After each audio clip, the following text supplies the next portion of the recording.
sweetest, the kindest. Watch out, watch out. Thank you.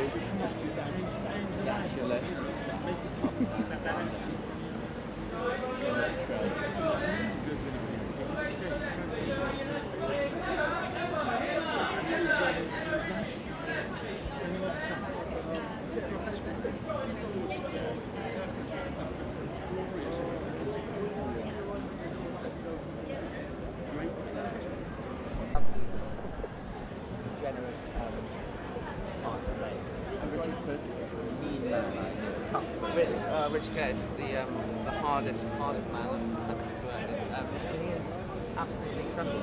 He's a delightful man, and his films are so delightful because he is so delightful, and he has an absolutely beautiful outlook on the world. What is sometimes a big bad world. Miss McAdams, any fault, that's the one annoying thing about Rich. There is absolutely nothing wrong with that. So it's quite furious. I didn't. Confirm that he was.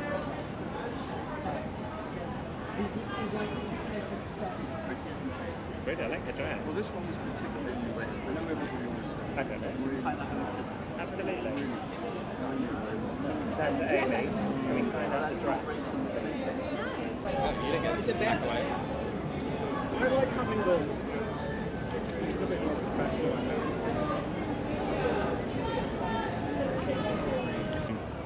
Oh, here he comes.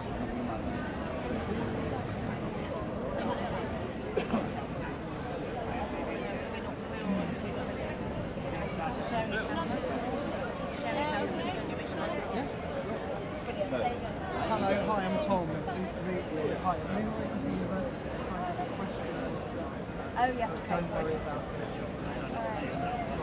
And when you think of it being, he calls it 1,000 days of your life, why would you? Because it is a really, really difficult thing. Thank you. It's a good story. Hi, nice to meet you. I'm Adam from AP. Hey, Adam. How are you doing? Now, did you know Richard was going to retire from filmmaking when you took this role on? Yeah, I did actually. Well, I don't know about retire because he's going to continue to write. But he, in his accompanying letter that came with the script, it did say this will be my last movie, in as much as it will be the last one he directs. I hope it's not true. I don't blame him if it is true. Yeah. I mean, the film itself kind of says that you know encourages people to enjoy the simple things of life and try and be relaxed and happy about that which is important. And as Richard says, directing a movie means 1,000 days of tension, because it is basically about 3 years. It's incredibly high-powered. You've got the shooting, just the shooting, which is whatever, 2 or 3 months, is intense as anything. And then you've got all the compromises you have to make and all the things you can't control. And, it's an incredibly tough thing to do. And I've never envied anybody who did it. But I hope, personally, obviously, I hope it's not the case. Yeah, well, with that knowledge in mind, did that add any extra pressure at all? You think this is his last movie? I've got to make this one a good one. I think it probably did, yeah. I probably did think, if I'm never going to do this again, it better. And I think he's done a pretty good job, so that's it. So how do you think his body of work is going to be remembered? Well, I think it will be remembered with great fondness and great gratitude. Millions upon millions upon millions of people all over the world. Literally, as I know it's a cliche, but they flock to watch Richard Curtis movies. Love Actually has entered the language as a kind of tool for living. People have parties in America. They have. I've had people come up to me and say it got me through my chemotherapy. I mean, people use the movie as a way of reminding themselves that there are, as well as the world being a hard and unfriendly place and sometimes a terrible place, there is also potential within the human experience. People can be decent and kind. And I love the fact that he has the courage to emphasise that, which is not always fashionable. There's one more question, similar to my friend's there. Sure. If there was a time in your life that you could go back to and change or revisit, when would it be? Well, I've mentioned the fact that my hair exploded when I reached puberty, and I got a kind of white afro, which was not what you needed in 1967. It meant you couldn't be in the Rolling Stones, and there was no precedent for that in the iconography of the time. So I'd love to go back and redo my hair. I'd like to, if I could go back in time, I'd like to go back to the front row of the Apollo Theatre. I've just been reading about it in 1962 and watch James Brown and his famous Flames deliver the now legendary concert, which became the album Live at the Apollo. I'd love to have been there. Yeah, brilliant. Okay, well, thank you very much. Thanks for stopping. Pleasure. Cheers. Nice to meet you. Cheers. He's worked with some great actors, and I've worked with previously, and we worked for a couple of months before we started. Then just tried to keep it up while we were going. And make it easy for us, but I think we Cornwall. Thank you very much. It was heaven in Cornwall. We were about 200 yards from the beach. We had a tab at the ice cream vendor. She's amazing. She's absolutely amazing in every way, as an actor, as a person, just somebody. Criminal from Deliverance, but he had all the right qualities of heart and soul. What is your indie gig? Jesus Christ! How's everything? Yeah, right, how are you? I'm really good. Yeah, I'm working with Shan at the moment. She was on Wolf Street and everything. Yeah, she speaks really well.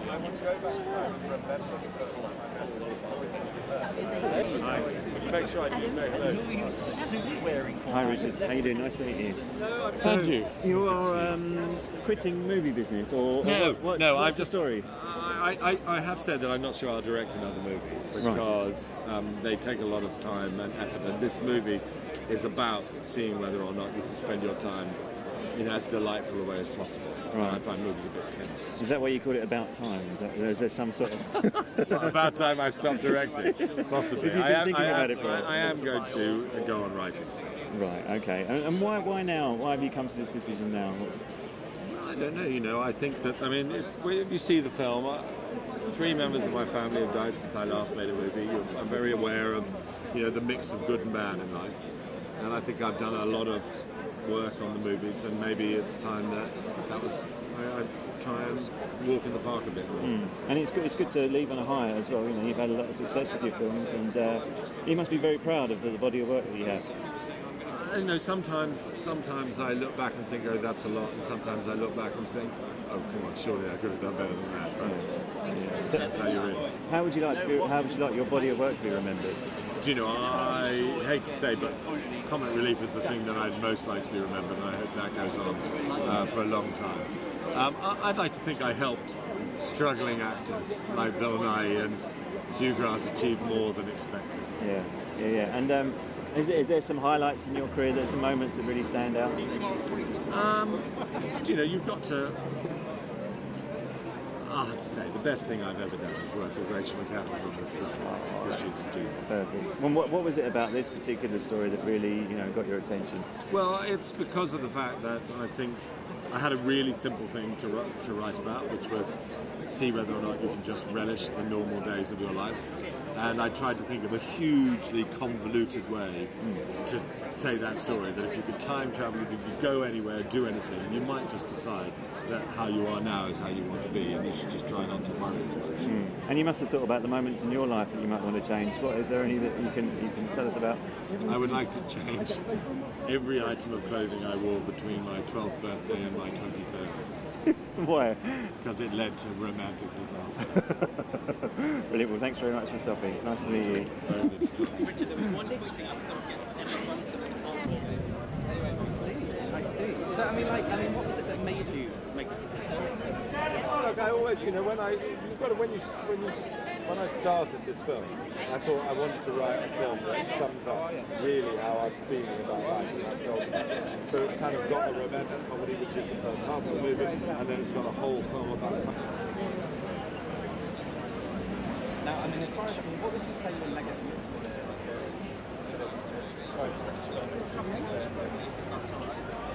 I don't know that I've got a legacy. I think people will look back and say that Hugh Grant had a surprisingly long career. Maybe that's my legacy. And look, one of the great things about no matter what part you write, you will find extraordinary actors. So in a movie like this, there are people like Lydia Wilson. Hi Margot, I'm Adam from AP. Nice to meet you. Nice to meet you. Looking very lovely this evening. Oh, thank Do you you. mind just telling us who the dress is by? Emano Shavino. Okay, It's an Italian designer. Okay, can we get a little hand, please? Thank you very much. Tilty even. Very pretty.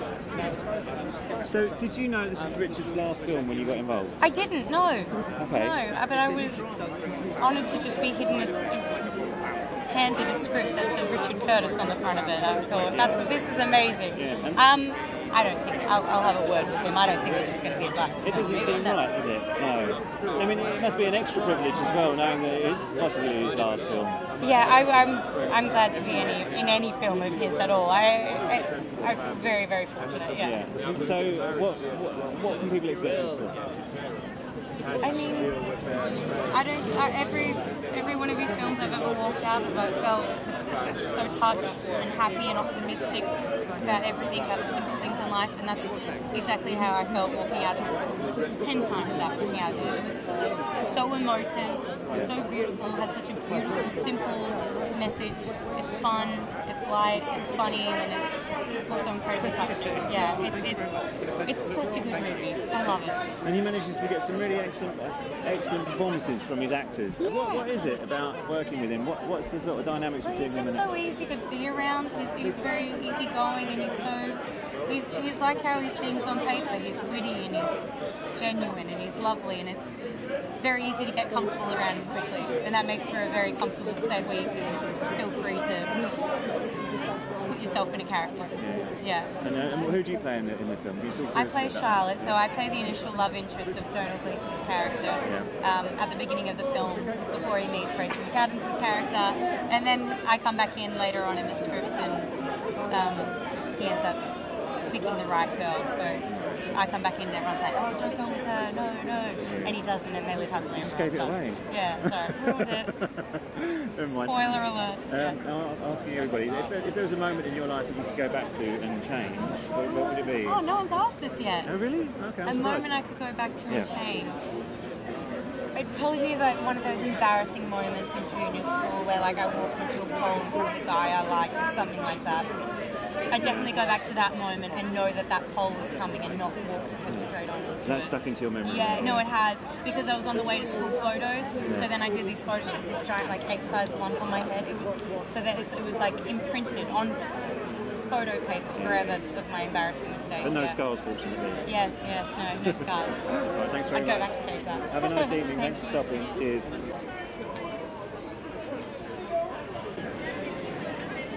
Hi, we thought you'd forgotten us. How you doing? How's it going? Nice to meet you. Nice to meet you too. It must be nice to be here this evening celebrating this film. It's absolutely gorgeous. Yeah, I couldn't be happier. Good stuff. Did you know that this was going to be Richard's last film when you got involved? I did. I mean, I met Richard to talk about the part. I haven't read the script. I think I was the first person to meet him, and the first thing he said to me really was, "This is the last film I'm going to direct." So he knew, and he let us know. And I guess then you spend the film trying to give him the best possible farewell as a director that he can get. You know. Yeah, no pressure there then, obviously. Yes, there was no pressure. So what was it about your character in this particular story? And obviously, without it, I know it's obviously a Richard Curtis film, so that probably attracted you in the first place. But other than that, what was it about the story that really appealed? It was really, I mean, it was really good fun. It was really funny. It was really romantic. It was a bunch of stuff I hadn't done before. I hadn't done comedy for a while, and then it evolved into something which was a little bit more beautiful, a little bit more interesting, maybe. And became something kind of lovely about life, and so I just loved all of those things. So what is it about him as a director that sort of draws these excellent performances from his actors? Well, he wrote. I mean, he writes the screenplays, and he knows how to get the best out of his own script. I think, and so he sets about it in a very straightforward way, which is everyone's ideas are welcome, and then at a certain point he says this is the way we're going to do it, and he just knows what works, and that's a real simplified way of putting it, but that's it. I mean, if this is the last film that he's made, how do you think his body of work will be remembered? Pretty damn well, I would think. I mean, he's left some stone cold classics behind, and I mean, he's going to continue writing. He's not going to stop writing. I mean, I hope he directs again, because I want to work again. Yeah. But we'll have to wait and see. I'm sure you'll work again anyway. Yeah, well, we'll wait and see. Yeah, there's no guarantees in this business. Yeah. And finally, I just wanted to ask you, if you could transport yourself back to any time in your life to make a change, which time would it be?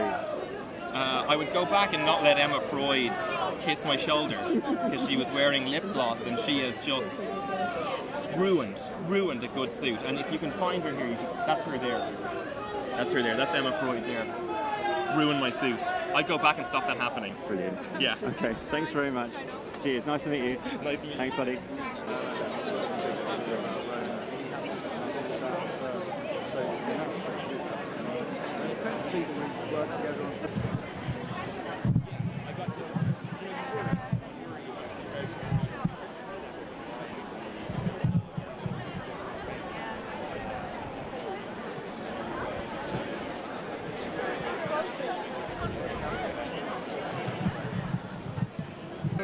I'm all right, thank you. How are you doing?